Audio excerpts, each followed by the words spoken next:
Kanchipuram Vakula silks నాణ్యత మా ప్రాధాన్యత. మదీనాగూడ, మియాపూర్, హైదరాబాద్ లో త్వరలో శుభారంభం. నమస్తే, వెల్కమ్ టు ఐ డ్రీమ్. నేను మీ లక్ష్మి. గ్రే హెయిర్ ఎస్, వైట్ హెయిర్ కనిపించిందంటే ఆ వయసు వస్తుంది కదా, ఆ మాత్రం కనిపించవా ఏంటి అనేవాళ్ళు. ఇప్పుడు మాత్రం ఏజ్తో సంబంధం లేదు, చిన్న పిల్లల నుంచి పెద్దవాళ్ళ వరకు అందరూ గ్రే హెయిర్తో ఇబ్బంది పడుతున్నారు. కొన్ని రీజన్స్ హెరిడిటరీగా ఉండొచ్చు, లేకపోతే విటమిన్ డెఫిషియన్సీ కావచ్చు, లేకపోతే రకరకాల ఇష్యూస్, కారణాలు ఏవైనా. మరీ ఏజ్లో ఉన్నప్పుడు కూడా గ్రే హెయిర్ కనపడితే ఎంత కాన్ఫిడెన్స్ పోతుంది కదా. అందుకని కేతా శోభారాణి గారు మనతో పాటు ఉన్నారు. తను చెప్తున్నారు, ఈ వీడియో ఎక్కడ స్కిప్ చేయకుండా చూడండి. అలానే నేను ఈ వీడియోలో చెప్పిన టిప్ని ఫాలో అవ్వండి, గ్రే హెయిర్కి గుడ్ బై చెప్పండి అని. మరి ఇంత కాన్ఫిడెన్స్గా చెప్తున్నారు అంటే ఇక్కడ ఏవో ఇంగ్రీడియంట్స్ కూడా రెడీగా పెట్టారు శోభారాణి గారు. ఆ టిప్ ఏంటో, ఈ ఇంగ్రీడియంట్స్ ఏంటి, ఎలా మిక్స్ చేయాలి, ఎలా వాడాలి అన్ని తెలుసుకుందాం ఈ వీడియోలో. నమస్తే అండి శోభారాణి గారు. నమస్తే అండి లక్ష్మి గారు. ఎస్, గ్రే హెయిర్ అనేటప్పటికి హెయిర్ ఎంత పొడుగ్గా ఉండి బ్లాక్ గా ఉండి ఒక్కటి ఉంటే చాలు, ఇంకా అందరి కళ్ళు అబ్బా వైట్ హెయిర్ వచ్చేస్తోందని పాయింట్ అవుట్ చేసి అడుగుతారు.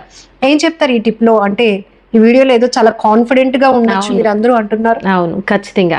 ఎందుకంటే గ్రే హెయిర్ అనేది మీరు చెప్పినట్టు ఏజ్ తో సంబంధం లేదు. చిన్న పిల్లల నుంచి, అంటే ఇదివరకు రోజులైతే 40+ 50+ వచ్చేది, ఇప్పుడేంటి 13, 14 టీనేజ్ నుంచి వచ్చేస్తుంది కదా. స్కూల్కి వెళ్ళే పిల్లలు వాళ్ళు చాలా ఇబ్బంది పడుతున్నారు అనమాట. సో అలాంటప్పుడు మన హోమ్ రెమెడీ ప్యాక్స్ ఏ విధంగా వేసుకోవచ్చు అనేది ఇప్పుడు చెప్తున్నాను అనమాట.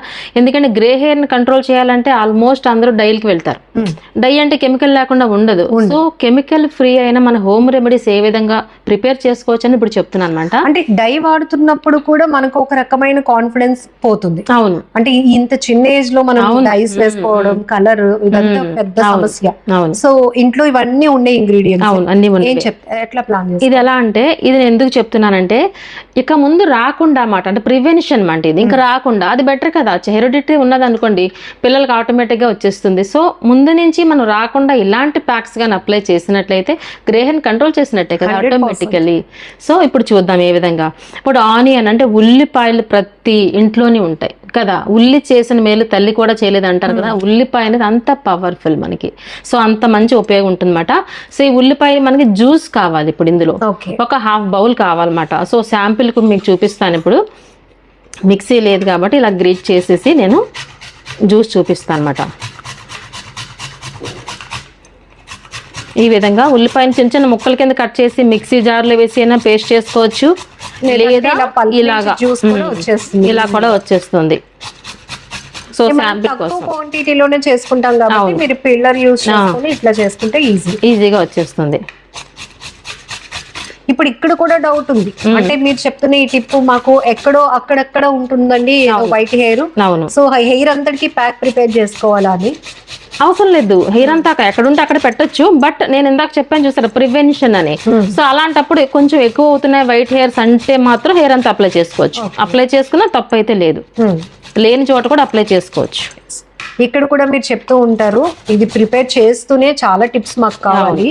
అంటే హెయిర్ వాష్ చేయాలా, అవసరం లేదా, లేదంటే ఆయిల్ అప్లై చేసినాక మీరు చెప్పిన ఈ ప్యాక్ అనేది వేసుకుంటే గ్రే హెయిర్ కంట్రోల్ అవుతుందా, ఇలా రకరకాల డౌట్స్ అన్ని మాకు.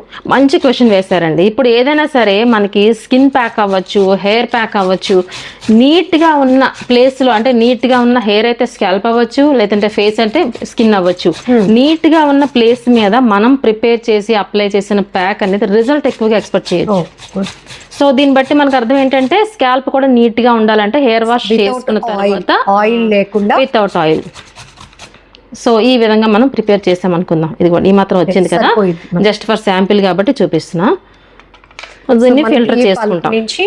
ఎందుకంటే పల్పు పెట్టుకున్నట్లయితే మనకి హెయిర్ కి అంటుకుంటుంది అన్నమాట. సో పల్పు పెట్టుకోకుండా, డైరెక్ట్ పెట్టకుండా ఈ విధంగా మనం ఫిల్టర్ చేద్దాం. ఈ జ్యూస్ వస్తుంది. ఇప్పుడు చూస్తున్నారు, మనకి 1/2 బౌల్ సరిపోతుంది అన్నమాట. కళ్ళకి ఎంత పవర్ వస్తుందో ఈ జ్యూస్ నుంచి మనకి హెయిర్ కి కూడా అంత పవర్ఫుల్ గా వర్క్ చేస్తుంది. ఇందులో సల్ఫర్ ఉంటుందన్నమాట. ఈ సల్ఫర్ అనేది మనకి చాలా స్ట్రాంగ్ గా హెయిర్ అనేది రీగ్రోత్ కూడా వస్తుంది. అట్ ద సేమ్ టైం మనకి గ్రే హెయిర్ ని కంట్రోల్ చేస్తుంది అన్నమాట. ఇది 1/2 బౌల్ సరిపోతుంది అన్నమాట ఇలా. సో ఈ విధంగా మనం జ్యూస్ తీసుకున్నాము. ఇది 1/2 బౌల్ ఖచ్చితంగా ఉండాలి అన్నమాట. ఎందుకంటే మెయిన్ ఇంగ్రీడియంట్ కాబట్టి 1/2 బౌల్ ఉండాలన్నమాట ఇది. ఓకే, సో చిన్న హెయిర్ అయినా పెద్ద హెయిర్ అయినా సరే టోటల్ అంతా కలిపేసి ఒక బౌల్ అవ్వాలి మనకి, మిగతా ఇంగ్రీడియంట్స్ అన్ని కలిపి మినిమం 1 బౌల్ అవ్వాలన్నమాట. ఎందుకంటే హెయిర్ లెంగ్త్ అంతా అక్కర్లేదు, మనకు ఫస్ట్ ఆఫ్ ఆల్ కావాల్సింది స్కాల్ప్ మీద ఉన్న హెయిర్ కాబట్టి మినిమం 1 బౌల్ ఉండాలి. లేదు మా ఇంట్లో అందరికి మంచిగా ఉంటుంది హెయిర్, ఏదో మా అబ్బాయికో ఆ అమ్మాయికి వచ్చింది అనుకుంటే లో క్వాంటిటీ, తక్కువ క్వాంటిటీలో ప్లాన్ చేసుకోవచ్చు. లేదు మా అమ్మమ్మ గారికి వాళ్ళ అలా అంటే వంశపారపర్యంగా వస్తుంది అన్నప్పుడు మీరు చెప్పినట్టు ప్రివెన్షన్ కాబట్టి అంత హెయిర్ అంతటికి మీరు ప్యాక్ ప్రిపేర్ చేస్తారు. నెక్స్ట్ ఇంగ్రీడియంట్ ఏంటంటే మెంతులు. చూసారా, మెంతులు అనేవి కూడా నానబెట్టలేదు, డైరెక్ట్ మెంతులు. ఈ మెంతులు ఇలా తీసుకోకూడదు, మెంతులు రోస్ట్ చేసి ఇలా తీసుకోవాలి. చూసారా, అందుకే ఈ పక్కన పెట్టానమాట. ఇవి మనం గుర్తుపట్టట్లేదు కాబట్టి అసలు మెయిన్ ఇవి రోస్టెడ్ మెంతులు మాట. ఇవి చూసారా, రోస్టెడ్ అయిపోయి ఇలా ఉండాలి ఈ మెంతులు. సో ఇలా ఉండాలన్నమాట. ఇది కూడా మనకి ఒక 2 టేబుల్ స్పూన్ తీసుకోవాలి, కనిపిస్తుంది కదా. సో దీన్ని ఏం చేస్తామంటే నీట్ గా మనం పౌడర్ చేసేసుకోవాలి దీన్ని. ఓకే, ఈ పౌడర్ ఒక 2 టేబుల్ స్పూన్ అనుకోవాలి. ఈ ఆనియన్ జ్యూస్ లో ఈ మెంతుల పేస్ట్ 2 టేబుల్ స్పూన్స్ రోస్టెడ్ అవ్వాలి. అలానే మనకి కరివేపాకు ఆల్వేస్ ఎప్పుడు చెప్తూ ఉంటాను నేను, ఇంటేక్ అంటే తిన్నా మంచిదే, అలాగే ఎక్స్టర్నల్ అప్లికేషన్ కూడా చాలా మంచిదే అని. ఈ కరివేపాకు అంతే, ఎవరు చెప్పండి ఎవరు తిన్నారు, ఎవరు తినట్లేదు. ఇలా తాలింపుల్లో ఉన్న పక్కన పెట్టేస్తున్నారు. అందుకే నేను ఎప్పుడు చెప్తూ ఉంటాను చట్నీస్ లో యాడ్ చేయమని చెప్తూ ఉంటాను. అందుకే సో ఈ కరివేపాకు ఏం చేస్తారంటే పచ్చిదే, ఓకే, పచ్చిది ఏం చేస్తారంటే పేస్ట్ చేయగా వచ్చింది ఒక 1/2 బౌల్. ఓకే, ఈ కరివేపాకు కూడా చక్కగా మనం దంచేద్దాం. కరివేపాకు కూడా ఇప్పుడు అంతా పేస్ట్ కాబట్టి క్లీన్ చేసుకుని శుభ్రంగా దంచేసిన పేస్ట్ ఒక 1/2 బౌల్ అవ్వాలి. ఓకేనా, 1/2 బౌల్. ఆ తర్వాత ఏం చేస్తామంటే పెరుగు కూడా తీసుకుంటాము 2 టేబుల్ స్పూన్స్. మాయిశ్చరైజింగ్, అంతే, మాయిశ్చరైజింగ్. ఇప్పుడు చూసారా, పెరుగు ఇందులో యాడ్ చేద్దాము. 2 టేబుల్ స్పూన్స్ పెరుగు తీసుకుందాం. ఓకే, సో ఇది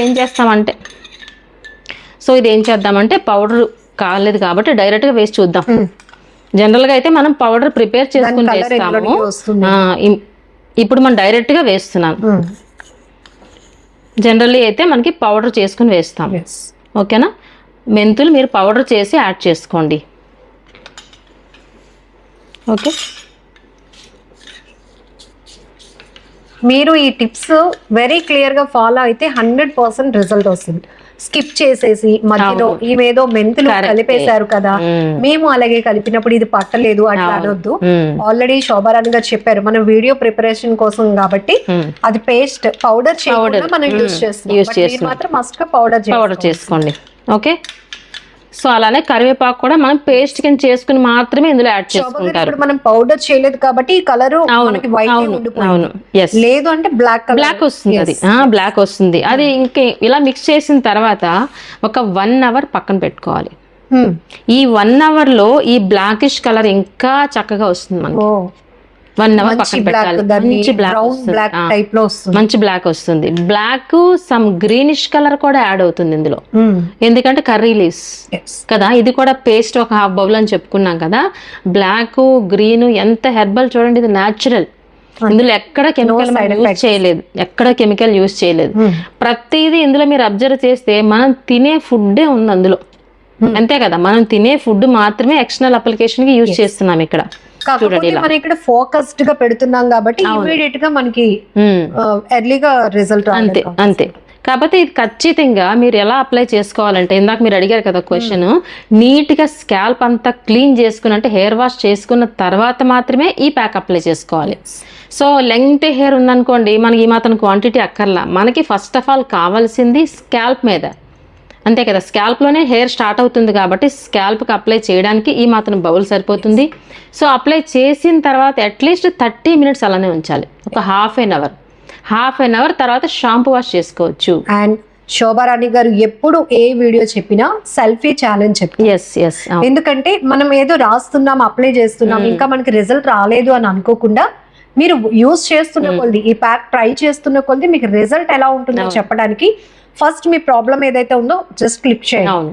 తర్వాత మీరు చెప్పినట్టు ఇది వీక్లీ వన్స్ ఆర్ ట్వైస్ వారానికి 2 సార్లు అప్లై చేస్తూ 2 months అట్లా ట్రై చేయండి. ఆటోమేటికలీ ఆ గ్రే హెయిర్ కలర్ అనేది బ్లాక్ లోన్కి రావడానికి వచ్చేస్తుంది 100%. ప్రివెన్షన్ ఇక ముందు కూడా రాకుండా ఉంటాయి మాట. ఓకే కదా, ఇది కూడా మనకి మీరు అన్నట్టు ఇందాక హెయిర్ మాయిశ్చర్ అవుతుంది, నెక్స్ట్ గ్రే హెయిర్ కంట్రోల్ అవుతుంది, హెయిర్ ఫాల్ కూడా కంట్రోల్ అవుతుంది. ఎందుకంటే ఇందులో ఆనియన్ ఉంది కదా, హెయిర్ ఫాల్ కూడా కంట్రోల్ అవుతుంది. ఇన్ని బెనిఫిట్స్ ఉన్న ప్యాక్ ప్రిపేర్ చేయడం కూడా చాలా ఈజీ కదా, ఈజీగా. జనరల్లీ డాక్టర్స్ కూడా చెప్తారు ఈ ఆనియన్ అనేది స్కాల్ప్ మీద ఇచ్చేస్తే కొంచెం హెయిర్ గ్రోత్ కూడా వస్తుంది. అవును. సో ఇన్ని ఉపయోగాలు ఉన్నాయి అన్నమాట.